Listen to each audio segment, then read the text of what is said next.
ಗುರುಭ್ಯೋ ನಮಃ. ಮಹಾರಾಜ ಸುಖೀ ಭವ. ದಯಮಾಡಿ ಆಸೀನರಾಗಿ ಗುರುವರಿ.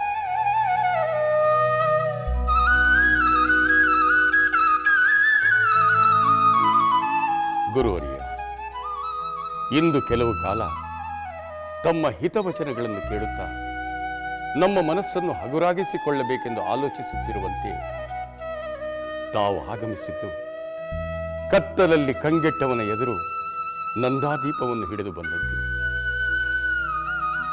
ಹೌದು ಗುರುವರ್ಯ, ನಮ್ಮ ಮಕ್ಕಳ ವಿವಾಹ ನಡೆಯುತ್ತಿದ್ದಾಗ ನಮ್ಮ ಮನಸ್ಸಿಗೆ ಆಗುತ್ತಿದ್ದ ಸಂತೋಷವನ್ನು ವರ್ಣಿಸಲು ಪದಗಳೇ ಇಲ್ಲವೇನೋ ಎನಿಸುತ್ತಿತ್ತು.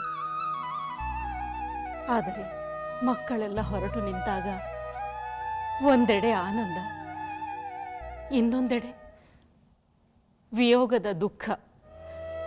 ಈ ಎರಡೂ ಭಾವನೆಗಳು ಅನುಭವಿಸಿದವನಿಗೆ ಮಾತ್ರ ಅರ್ಥವಾಗಲು ಸಾಧ್ಯ ಎನ್ನಿಸಿತು.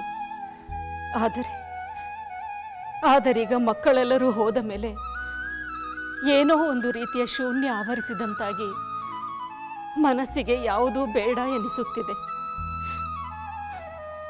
ಮಕ್ಕಳೊಡನೆ ಕಳೆದ ಕ್ಷಣಗಳೇ ನೆನಪಾಗಿ ಮನಸ್ಸನ್ನು ಕಾಡುತ್ತಿವೆ. ನೀವೇ ಹೇಳಿ ಗುರುಗಳೇ, ಇಂತಹ ಪರಿಸ್ಥಿತಿಯಲ್ಲಿ ಎಷ್ಟು ಕಾಲ ಇರಲು ಸಾಧ್ಯ? ಹಾಗೆ ಇರುವುದು ಎಷ್ಟರ ಮಟ್ಟಿಗೆ ಸರಿ?